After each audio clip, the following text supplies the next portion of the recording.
So UFC Fight Night Max Holloway versus Dustin Poirier is this weekend, and I'm gonna do a full card breakdown. Starting off, Carly Judice versus Nicole CALIARI. I'm gonna go with Judice on this one, honestly. Why exactly? I'm not really sure. I just think she's slightly cleaner as a striker, and she looks more like a dude. So that's like the best base pretty much for like picking women's fight. Like if they kind of look like a dude, they're probably gonna win the fight. So yeah, I'm gonna go with Judice on this one, winning by decision, just being a cleaner striker of the two, and just winning off of that, honestly. Now moving on, Bruno Ferreira versus Jackson McVeigh. I'm gonna go with Bruno Ferreira on this one. Why exactly? Because Jackson McVeigh is kind of a rookie. He has like 6 fights on his record, and he's not that bad as a fighter. He's actually pretty decent. It's just like I can so see him trying to put pressure on Bruno Ferreira and just getting chin. So I'm just going off of that. Plus, I don't think he could like take down Bruno Ferreira. I feel like it's gonna be like a huge difference between a lot of Jackson McVeigh opponents than like Bruno Ferreira, because he's actually pretty good as a fighter. Like he knocked out RoboCop. Like I'm picking Bruno Ferreira on this one, so I'm gonna go with Bruno Ferreira knocking out Jackson McVeigh in like the first 2 rounds. That's honestly how I think the fight is gonna go. I think Jackson McVeigh is gonna try to run in and then like gets caught instantly and then gets KO'd. That's how I think the fight's gonna go.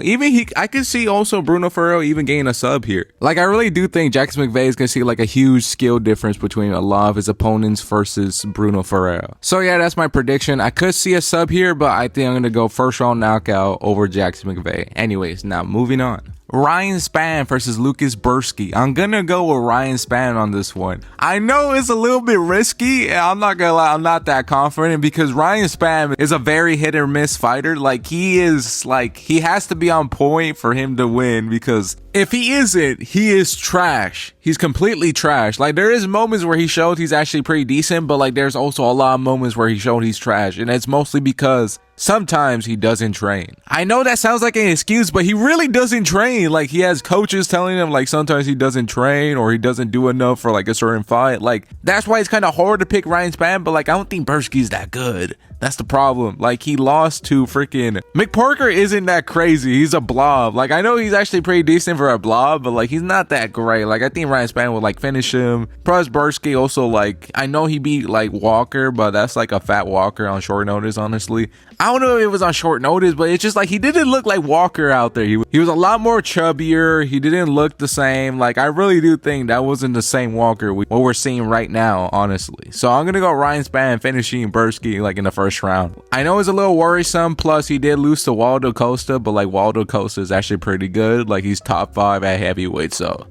yeah, I'm going Ryan Spann finishing Brzeski in the first round. Now moving on, Jimmy CRUTE versus Marcin Prachnio. I'm gonna go with Jimmy CRUTE on this one. I think Prachnio is not that bad of a fighter, but he cannot grapple to save his life. So I'm gonna go Jimmy CRUTE choking out. I don't know about choking out, because Jimmy CRUTE was the last time he subbed somebody. So I don't know. I'll go Jimmy CRUTE by decision. I could see a sub here, but I don't know. Jimmy CRUTE is like, he's good, but like sometimes he doesn't really get finishes like he used to. So I'm going to go Jimmy CRUTE by decision. Now moving on. Adam FUGITT versus Islam DULATOV. I'm gonna go with Islam on this, honestly. I don't know. FUGITT is not that good. Like he's only known for like losing to Mike Mallet, in my opinion. So I'm gonna go with Islam, like overwhelming him and finish him in the first round. I don't think Islam is that crazy good, but like I think he's good enough to beat Adam FUGITT. So yeah, that's my prediction. Now moving on, Atiba Gautier versus Robert Valentin. I'm gonna go with Gautier on this one. I just think he's a better fighter of the two. Plus Gautier has power with good striking. You don't really get that often at middleweight, so I'm just gonna go with that. Plus Valentin hasn't really done anything recently. Yes, I know that Gautier's best winner is like a chubby Mexican. Other than that, he hasn't really done much. But like, what has Valentin done recently? Get ragdolled by Torrance Finney. So that's nothing really that impressive either. So I'm just gonna go Gautier knocking out Robert Valentin in like the first 2 rounds. That's my prediction for that. Now moving on.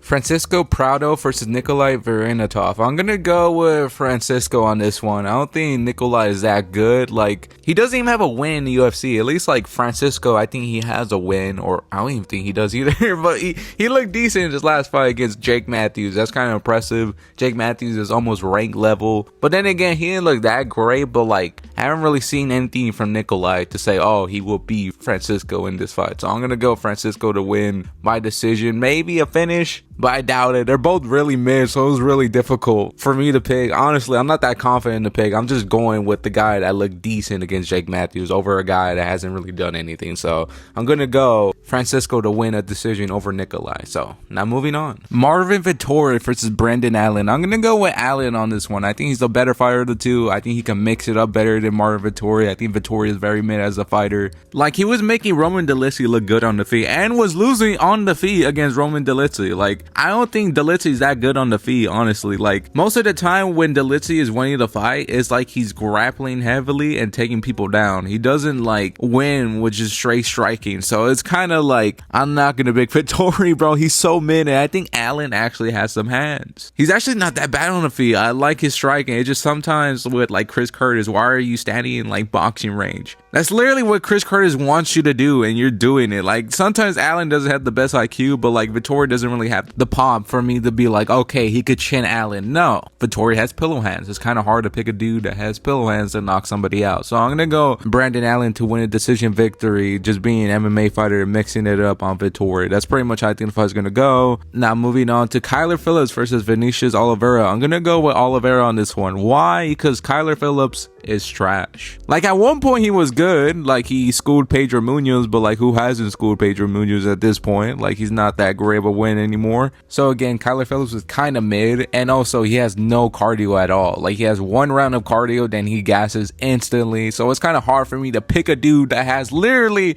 no cardio to continue a 3-round fight. So I'm gonna go with Vinicius Oliveira finishing Kyler Phillips in the first 2 rounds. I just think he has the cardio to do it, and also you don't have to put that much of a big pace to finish Kyler Phillips because he has no cardio past the first round. So that's my prediction for there. Now moving on to the main card. Michael Johnson versus Daniel ZELLHUBER. I'm going to go with Daniel on this one. I think Michael Johnson is going to have struggle with range like he did with Nate Diaz. And I don't think Daniel ZELLHUBER is that bad of a fighter. He did well against Radke and could have won almost. But like, he did get rocked in the final round and was able to survive. Plus, I don't think Michael Johnson is going to be eating the same shot as Radke would. So I'm going to go Daniel ZELLHUBER knocking out Michael Johnson in the first 2 rounds and winning a victory off of that because of the range disadvantage, and plus he has KO power. So that's my prediction. Now moving on. Dan Ige versus Pitbull. I'm gonna go with Dan Ige. Why? Because I don't know how good Pitbull is. Like, these Bellator guys, every time they come in now, they like lose instantly or get schooled, and he got schooled against Yair. He literally couldn't even hold down Yair as well. I think he held him down for like a moment, but Yair got right back up, and then like, I think he even got his own takedown. Like, I don't know, I'm not gonna go with Pitbull. Like, I think Dan Ige would do way better against Yair than whatever Pitbull did. So I'm gonna go with Dan Ige winning this fight by decision. I'm not gonna pick Pitbull until he proves that he's actually pretty decent. So I'm gonna go Dan Ige winning this fight by decision. Now moving on. Kevin Holland versus Daniel Rodriguez. I'm gonna go with Kevin Holland on this one. I just think he's the better fighter of the two. I feel like Kevin Holland is like a number 15 ranked fighter. Well, like, I think Daniel Rodriguez is like a step below that. So I think Kevin Holland is either gonna knock him out in the first 2 rounds or win like a decision here. That's how I think the fight's gonna go. I don't think Daniel Rodriguez is that crazy good, but like, he's not bad either. So I could see him going to a decision or like making Holland looking mid in the first round. Like, I could so see this. Like, Holland is looking mid in the first round, and then in the second round, Holland catches Rodriguez with something like a random like back fist or anything that would like be goofy, you know, like how he did Santiago. Like, I could so see Holland doing that to Rodriguez. So I'm gonna go Kevin Holland knocking out Rodriguez in the first 2 rounds. That's how I think the fight's gonna go. Now moving on.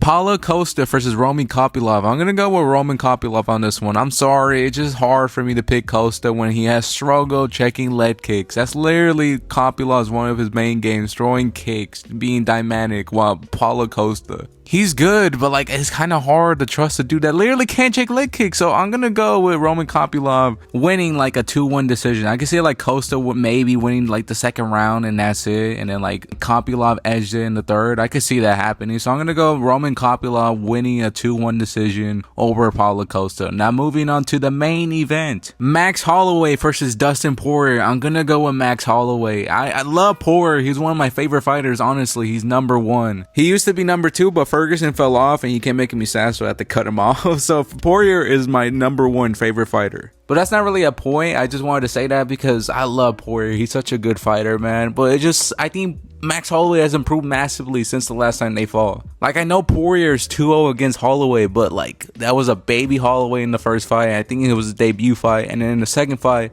I just think he got way better since then, especially after those Volk fights. I feel like Holloway has like stepped up his game. Like he doesn't just go forward like he used to. Like he goes forward, but that's not his main game plan anymore. He'll go on the back foot if he can. He'll throw spinny kicks now. Before, Holloway wasn't really doing that when he became more of a boxing oriented fighter. He used to do that when he was younger, but like when he got older a little bit, when he hit like 27, when he's fighting like Aldo and Brian Ortega, he kind of switched it up when he became mainly like a boxer. It wasn't until like, again, when he fought Volk, when he became a little bit more dynamic. You get what I mean. He became more of a well-rounded striker. He wasn't just one-dimensional like he was against Poirier. Like one of the reasons why Poirier was having so much success against Holloway was because Holloway was there for the counters, because all he did back then was keep going forward. He didn't have really a game plan where he could find the back foot like he has now, which again left him more open for counters. Like I don't think Holloway is going to be there for a lot of the counters he was before in the second fight. It really does pain me to say this, but I think Holloway will school Dustin Poirier. It's so sad because I think Poirier's gonna have a lot of struggle trying to go in, trying to catch Max, and then like Holloway's gonna be too like fast for Poirier and just kind of just do what he wants with him for the most part. Like I could even see like Max Holloway like finishing Dustin Poirier like in the 4th round. It hurts me to say that because I love Poirier so much, but I just can't see him winning this fight. I could see like Holloway having like a composed chin. I could see that happening, but I don't know.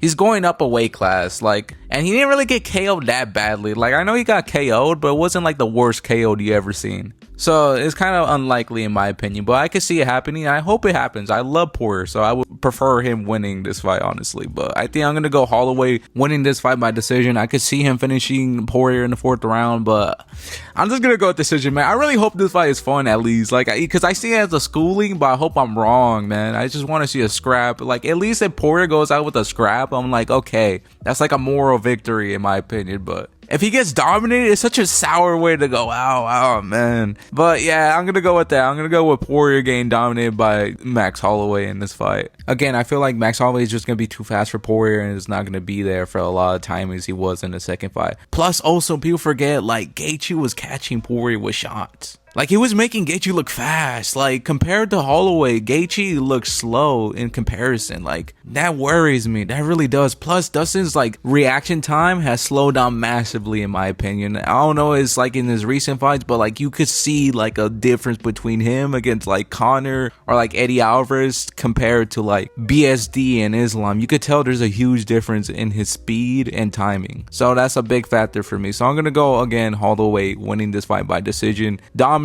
I could see Poirier having a moment like in the 2nd round, maybe even like dropping Holloway or even hurting Holloway, but then like Holloway survives it, continue what he was doing in the 1st round, and win like a 4-1 decision. That's how I think the fight's gonna go. It's gonna be a little bit of a sour end for a retirement for Poirier, but Max Holloway is gonna get a good victory over Dustin Poirier. So yeah, that's pretty much it. I hope you enjoyed my full card breakdown of this card. UFC 318 is gonna be a, not gonna lie, a decent card. It could be boring, I could see that happening, but the names on it I very highly doubt it. It's not the most stacked card, it is kind of like a fight night card, but overall it's actually a very fun card, so I'm gonna enjoy it. I'm pretty confident the fights are gonna be really good. So that's pretty much it. I hope you enjoyed the video, and that's pretty much my whole prediction. Thank you for watching, and that's it.